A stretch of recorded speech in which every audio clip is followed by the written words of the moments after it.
Hello hello et bienvenue dans ce vlog déco dans lequel on va faire des petits DIY autour du thème des huiles essentielles.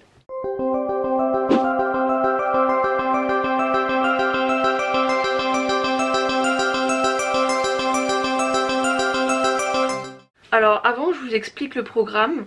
En fait on s'en fout peut-être d'avoir le programme, je sais pas. On va faire une balade dehors. Vous allez comprendre pourquoi.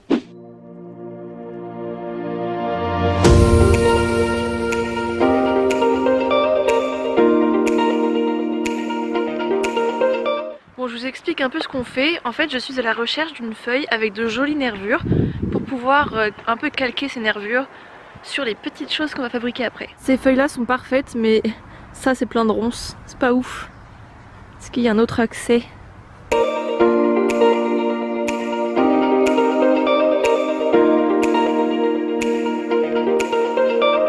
Bon, la mission s'est avérée plus simple que prévu parce que on est juste à côté de chez moi. En vrai je ne savais pas qu'il y avait ces arbres là donc je m'attendais à devoir aller plus loin. Mais ça c'est parfait, j'espère. On verra bien la nervure du moins. Bon, on est un peu à contre-jour, certes. Ici vous pouvez voir la valise de Norvège qui va rester là pendant 2 mois et demi. Là-dedans, je vous montre le chaos après, se cache un truc que je n'ai pas utilisé depuis des millénaires, de la pâte Fimo. Mais je voudrais l'utiliser parce que c'est bête d'avoir ça chez soi pour rien. C'est caché dans ces petites étagères dans lesquelles je rangeais des trucs. Avant c'était pas caché, donc rendez-vous compte que j'avais ça dans ma chambre et qu'en plus je me suis dit que mettre des étiquettes de pommes ça allait rendre le truc encore plus moche, donc c'était encore mieux. Toujours utile que dans ces tiroirs j'ai des pâtes Fimo neuves. C'est honteux d'avoir ça neuf chez soi. Le seul problème c'est les couleurs quoi. C'est plus trop les couleurs que j'utiliserai maintenant. Néanmoins ça peut toujours se repeindre donc. Oh c'est ignoble. Il y a un élastique qui a fondu dans le truc. Ce truc qui ressemble à une vieille morve là, c'est un élastique qui a fondu. Et... En fait, je vais faire des petits galets pour diffuser les huiles essentielles. J'ai un diffuseur d'huile essentielle à ultrasons. Donc en soi, j'ai pas vraiment d'intérêt de le mettre dans ma maison en tant que diffuseur, surtout que ça diffuse très peu.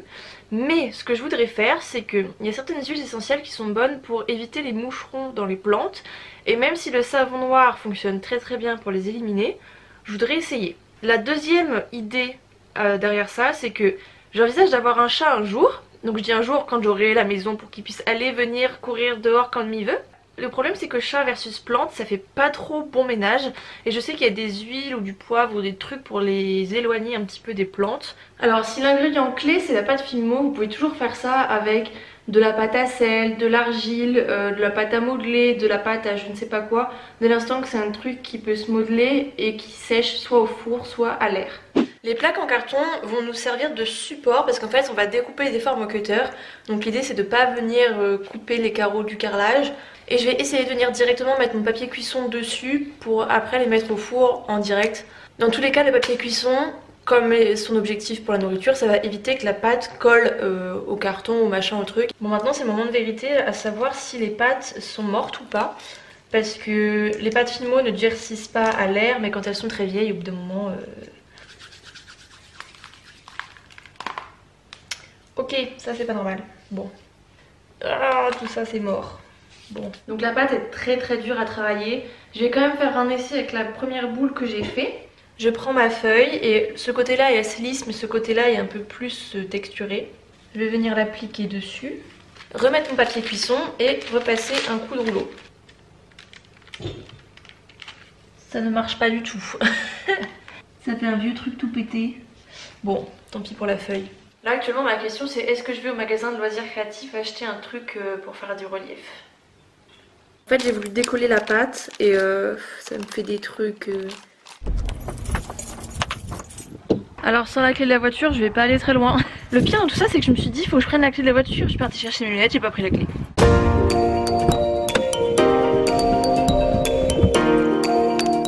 Mais depuis quand il y a autant de monde ici? C'est terrible.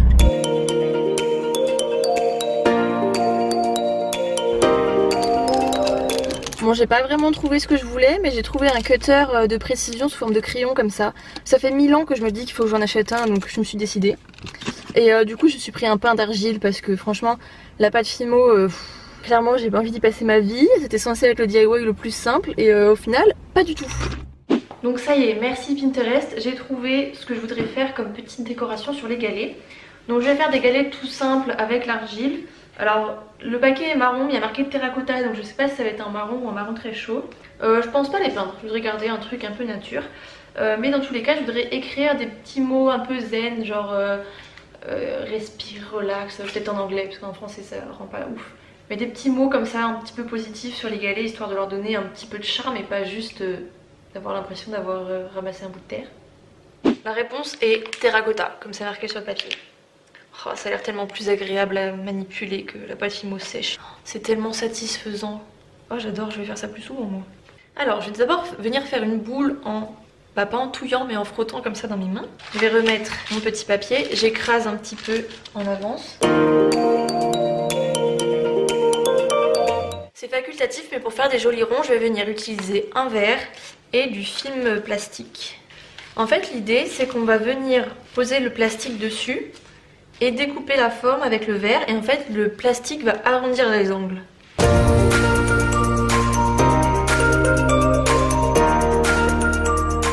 Je vais venir faire la même opération de l'autre côté pour essayer de l'arrondir des deux côtés. Bon ça par contre je suis pas sûre que ça marche. Hey, ça marche plutôt pas mal. Et je viens prendre mon doigt et lisser le contour comme ça.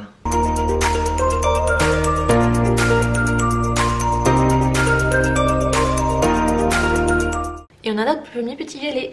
Et bah je vais venir faire ça plein de fois. C'est simple quand on a le matériel qu'il faut. Ce que je viens faire en fait, s'il y a des petits bords qui sont un peu grands comme ça, c'est que je viens prendre le cutter de précision. Au passage ce truc c'est absolument génial. Et je viens enlever un petit peu les bouts qu'il y a en trop.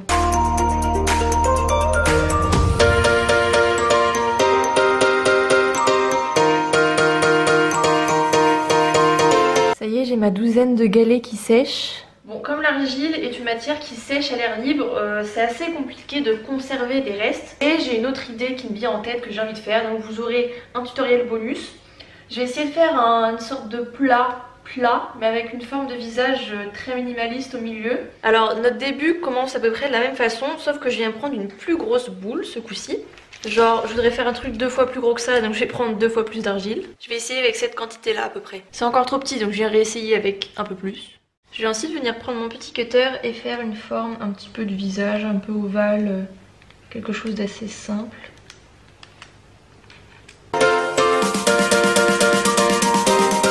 Non, j'ai appuyé sur mon téléphone, j'ai perdu mon modèle. J'enlève ce qui dépasse. Donc ça va être ma base. Et là je vais venir faire des petits boudins. Je vais venir affiner les extrémités. Et je vais venir faire tout le visage de la même façon.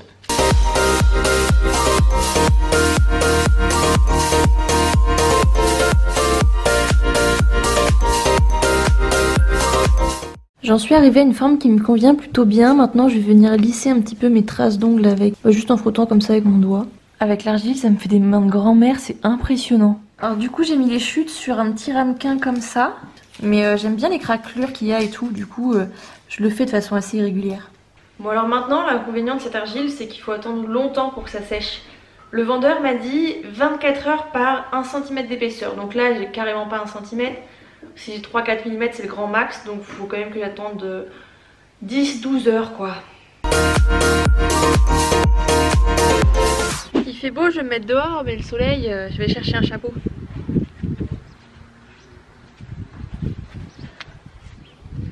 Est-ce que je suis ridicule avec un chapeau et un chignon?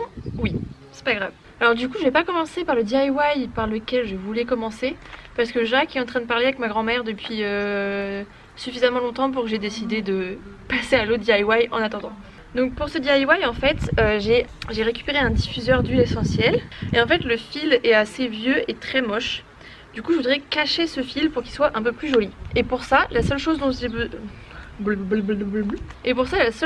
besoin... c'est de la laine. En fait je vais venir faire des nœuds un peu style macramé tout autour du fil pour le cacher. Ma mère se moque de moi, elle vient me prendre en photo. Donc je viens prendre un grand bout de fil de longueur totalement aléatoire parce que je ne sais pas de combien j'en ai besoin. Je viens le plier en deux et je vais venir faire un premier nœud autour de la base. Si vous êtes intéressé par le macramé, j'en ai fait une vidéo la semaine dernière, donc si ça vous intéresse, je vous la mets dans le petit i. Je vais faire des nœuds torsadés, donc toujours le même nœud, je vais vous réexpliquer vite fait. J'ai vraiment l'air ridicule avec mon chapeau trop haut.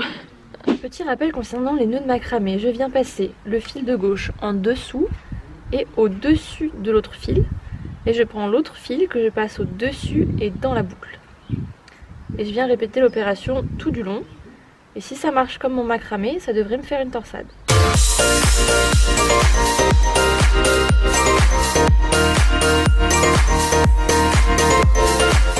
Alors on va attaquer le prochain DIY puisque je vais profiter du fait que Jacques peut m'aider. Donc on se retrouve dans le garage parce que je voudrais faire une boîte pour ranger mes huiles essentielles. En fait au fond de la boîte je voudrais mettre une planche et faire des trous dedans pour pouvoir les caler comme ça tout du long. Alors le truc c'est de trouver quelque chose pour faire les trous à la bonne taille. Ça va pas être une paire de manches. Et là la première étape ça va être de trouver la planche à mettre au fond et de la découper à la bonne dimension. Alors en fait là on a une espèce de forêt. C'est un truc à taille adaptable. Et du coup on cherche à peu près la taille des huiles pour pouvoir faire les trous. Et donc ça nous semble pas mal, donc on va déjà tester ça. Bah c'est parfait ça. Donc on a fait un essai sur cette planche, ça a l'air de pas trop mal marcher, donc on va essayer, on va prendre les mesures. On peut peut-être en faire 3. J'irai 18 en longueur et 10,5 en largeur pour avoir de la marge. Alors là du coup j'ai tracé les traits au crayon de papier et c'est ici qu'on va venir découper pour que la planche rentre dans la boîte. Donc là c'est le moment un petit peu... Ce qu'il faut faire, il faut prendre le milieu et le faire les trous du milieu. Bah si, on peut en mettre 3. Ah ouais. J'espère quand même. Il est où le mesuremètre là?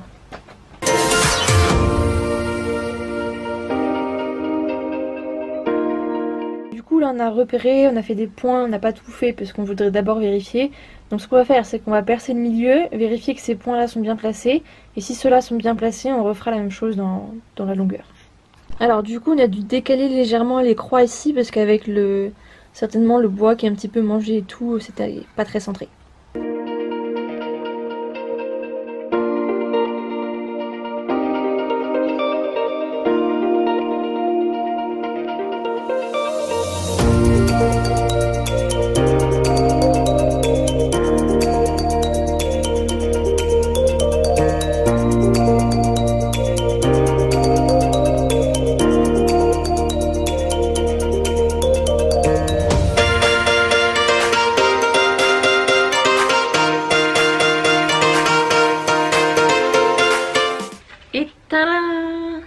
Bon, maintenant je vais rentrer au chaud parce qu'il fait pas chaud.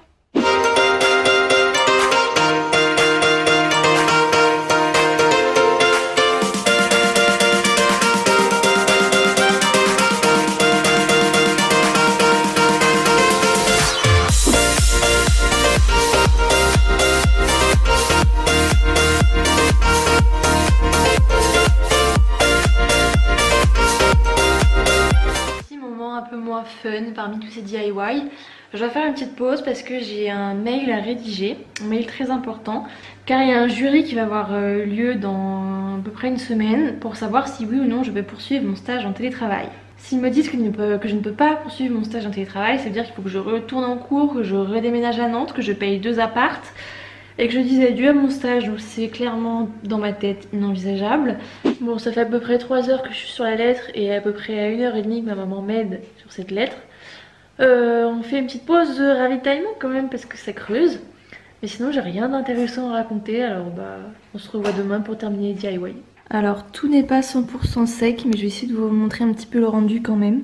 Le petit truc un peu bête avec les argiles, c'est que j'ai découvert ce matin je crois que en fait pour lisser l'argile c'est plus facile d'utiliser de l'eau, enfin de mouiller ses doigts du moins avant de frotter.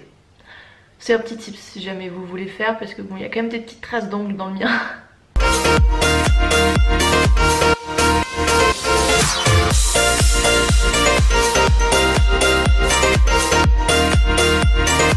Et ce que je vais faire du coup c'est que je vais poncer très légèrement les petits disques que j'ai fait pour les rendre un petit peu plus lisses en espérant que ça les casse pas.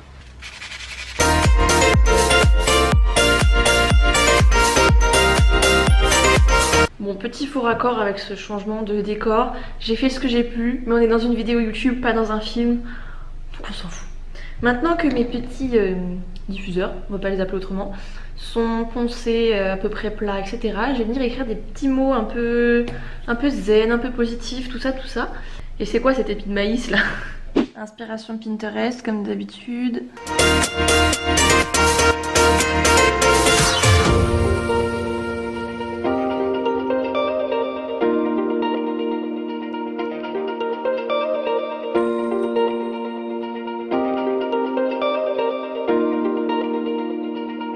Cette vidéo s'achève ici, j'espère que ça vous aura plu. Pareil que d'habitude, si jamais vous reproduisez un truc, je veux absolument voir ça sur Instagram. Et d'ici à la prochaine vidéo, je vous fais des gros bisous.